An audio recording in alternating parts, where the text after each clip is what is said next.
A Jorge Araneda, internacionalista desde Chile, para poder conversar sobre lo que está pasando y no se sabe si realmente van a haber negociaciones. Perfecto. Muy Hablemos bien. con Jorge. Vamos a saludar a Jorge Araneda desde Chile, internacionalista. Bienvenido a Geomundo. Un placer estar con ustedes nuevamente. Bueno, Jorge, no se sabe realmente cuál va a ser la postura. Trump ha emitido mensajes contradictorios sobre lo que va a pasar en las próximas horas. Se vence un plazo. Irán dice que no va a participar, por lo menos hasta ahora. ¿Cómo ves tú la situación?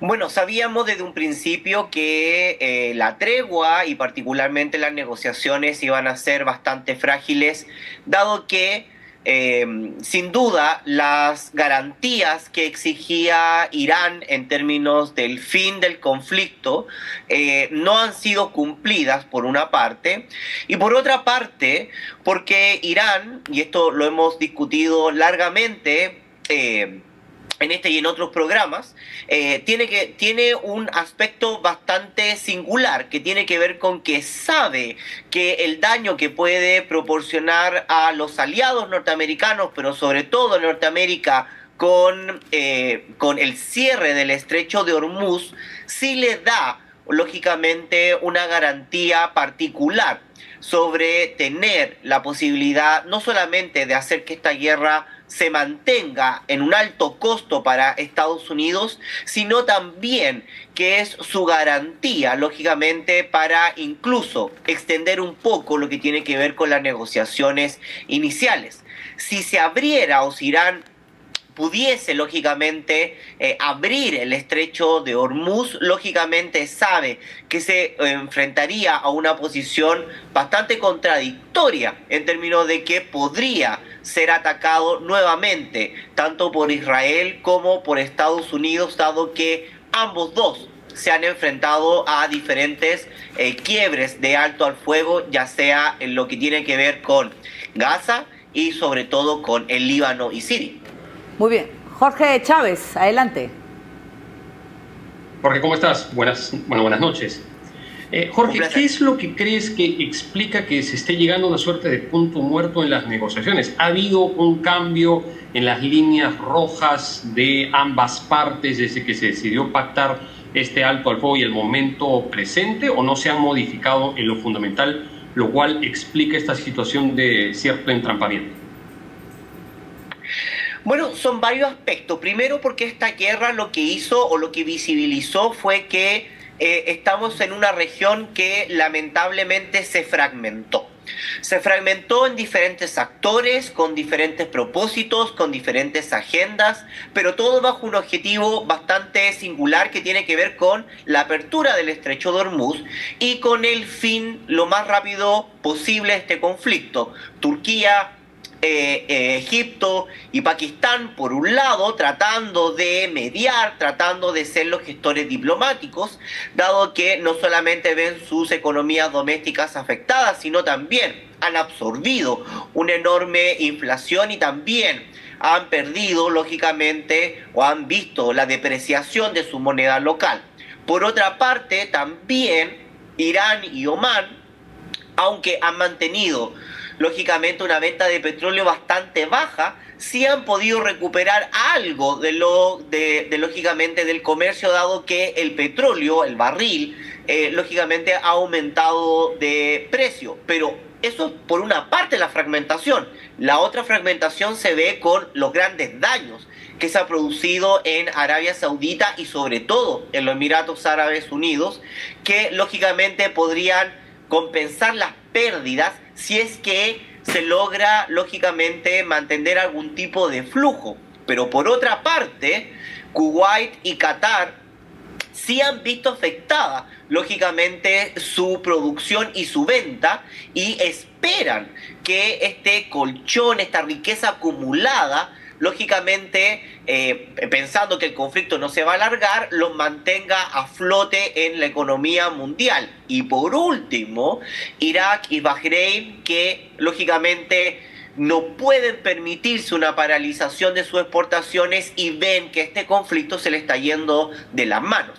Si uno pone cada uno de estos bloques de actores, cada uno con sus propias agendas y percepciones, lógicamente sí hay un punto en común, y ese punto en común que sin lugar a dudas todos y cada uno de ellos están presionando de forma agresiva para que Estados Unidos termine este conflicto, ya sea bélico o diplomático, pero que lo termine lo antes posible. Ahí es donde se entrampa, lógicamente, por una parte, las negociaciones, al igual que, como ya lo mencionaba, Irán, lógicamente, sabe que el estrecho de Hormuz es su clave para mantener a Estados Unidos en la mesa de negociaciones. Así es, Jorge. Además, estamos viendo dos posturas que no están dispuestas a ceder.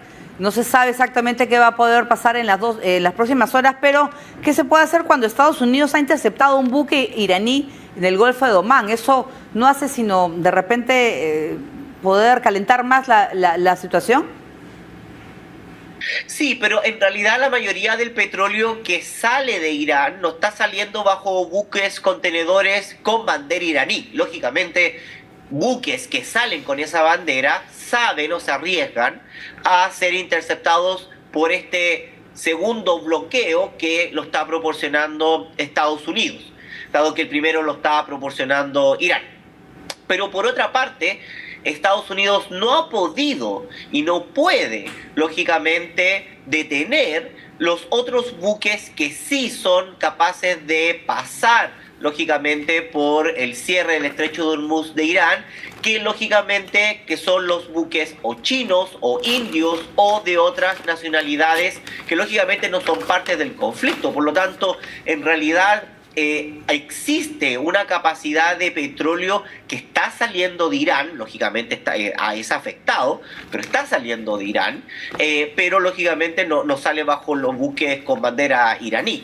Por lo tanto, es una situación bastante delicada. Ahora, como ya lo hemos conversado en otras conversaciones, en otros capítulos, es importante notar que Estados Unidos sí ha dejado bastante en claro de que si estas negociaciones no llevan a buen puerto, la mayoría de la producción eléctrica, pero también hídrica dentro de Irán va a ser gravemente afectada y muy probablemente Irán, sobre todo en las ciudades, quedarían sin suministro eléctrico, lo cual no solamente estaría por fuera del derecho internacional porque afecta lógicamente a la población civil, sino que se arriesga a que Irán haga lo mismo lógicamente en los países del Golfo, que sabe dónde golpear, porque ya lo hizo, y cada vez lo hace de mejor forma. Jorge, tu pregunta. Jorge, precisamente sobre este tema, sobre el impacto que tendría un potencial ataque de retaliación de Irán en contra de instalaciones críticas, por ejemplo, plantas desalinizadoras, ¿no? Mucha del agua que consumen esos países viene de ahí. ¿Qué rol crees que los países del Golfo pueden jugar en este proceso? Porque han decidido, al parecer, no atacar, no retaliar en contra de Irán directamente, han decidido no escalar, pero tampoco parecen tener una capacidad de desescalar, porque no son ellos quienes conducen las hostilidades, ¿no? Sí, y son actores claves porque particularmente son los que de alguna u otra forma han hecho sentir y han expresado, no solamente en vías diplomáticas, sino también por vías comunicacionales, que Estados Unidos se dejó de ver como un garante confiable en torno a su seguridad. Y aquí advierten a Estados Unidos de que muy probablemente, incluso antes que esta guerra termine, esperando que termine lógicamente lo antes posible, se va a crear una guerra armamentística en donde muy probablemente Arabia Saudita busque tener armamento o capacidad nuclear más allá de que si Estados Unidos quiera o no proporcionársela.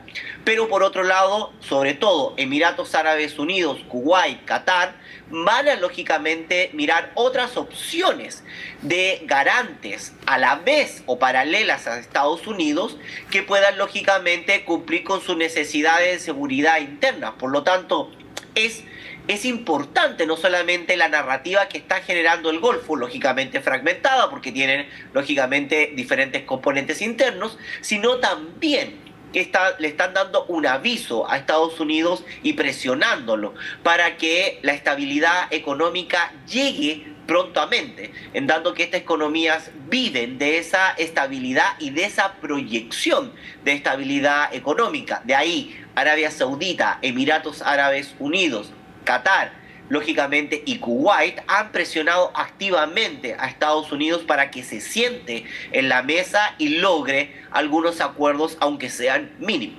Claro, y además aparece el día de hoy Xi Jinping hablando con Bin Salman, exigiendo mantener abierto el estrecho de Hormuz. Quizás la solución, si es que no aparece Irán en las negociaciones, ¿qué va a pasar en los próximos días? Quizás, ¿crees tú que se pueda ampliar ese cese al fuego? Muy probablemente podría ampliarse un par de días más.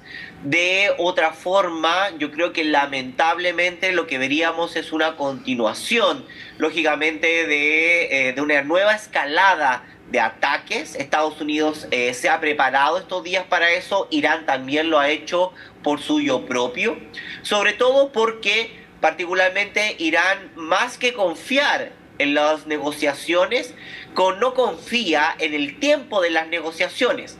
Obama, que lógicamente negoció acuerdos sobre el programa nuclear no balístico y lógicamente sin un estrecho de Hormuz cerrado, le costó aproximadamente casi 2 años a llegar a unas negociaciones más o menos que lograban lógicamente unificar posiciones. En 2 semanas, sobre todo después de un ataque directo entre Israel, Estados Unidos e Irán, muy probablemente algunos puntos mínimos no se van a lograr ni siquiera tocar, más allá de lo que tiene que ver con las negociaciones. Por lo tanto, aquí, lamentablemente, si Estados Unidos no logra sentir la presión del Golfo, muy probablemente veremos una segunda parte de esta escalada militar. Sí, Jorge. Jorge, ¿por qué consideras que países como Arabia Saudita o Emiratos Árabes Unidos podrían optar por lograr una capacidad nuclear ofensiva para, digamos, establecer disuasión? ¿Por qué sería esto necesario en la medida en que Irán no logre conseguir una capacidad de las mismas características, o actores como Turquía, pues bueno, no la tienen? Bueno, tienen una capacidad nuclear de los Estados Unidos, pero que está bajo el control de los Estados Unidos. La única potencia nuclear en la región es Israel. ¿Por qué crees que estos países, pase lo que pase, desearían tener una capacidad nuclear ofensiva? Una razón bastante simple, que tiene que ver con que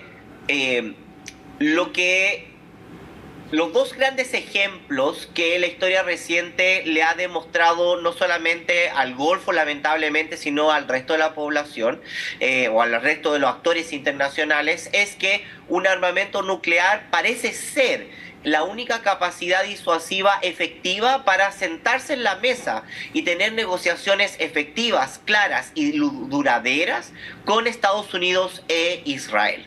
Ucrania perdió su capacidad nuclear y lógicamente todos y cada uno de nosotros vimos el resultado. Y lógicamente, como se menciona, Turquía tiene una capacidad nuclear no directa, sino indirecta a través de la OTAN, y lógicamente con esa capacidad genera algún tipo de disuasión. Todos los países de la región, todo lo que es el Magreb, todo lo que es el norte de África, todo lo que tiene que ver con el Cuerno de África, todo lo que tiene que ver con Asia Central, todo lo que tiene que ver con el Golfo Árabe y sobre todo países como Pakistán y la India, han puesto en relevancia de que la capacidad nuclear parece ser la única capacidad real y disuasoria para tener fundamentos de una paz duradera en la región. El único que está hoy en día imponiendo sus condiciones sobre el terreno es Israel.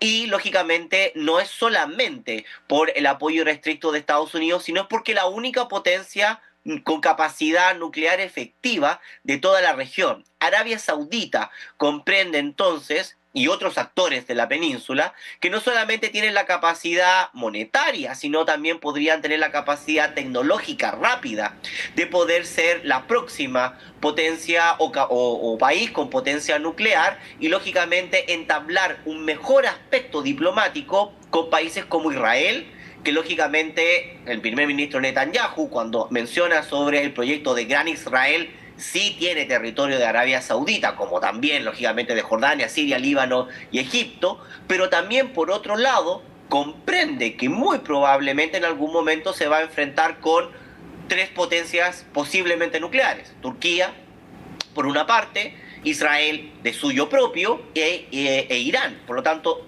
ahí es donde Arabia Saudita y el Golfo dice: la única capacidad ya no es la confianza ciega y restricta con Estados Unidos, sino la capacidad propia de tener armamento disuasorio. Bueno, muchas gracias pues a Jorge Araneda, internacionalista desde Chile, y bueno, vamos a estar pendientes.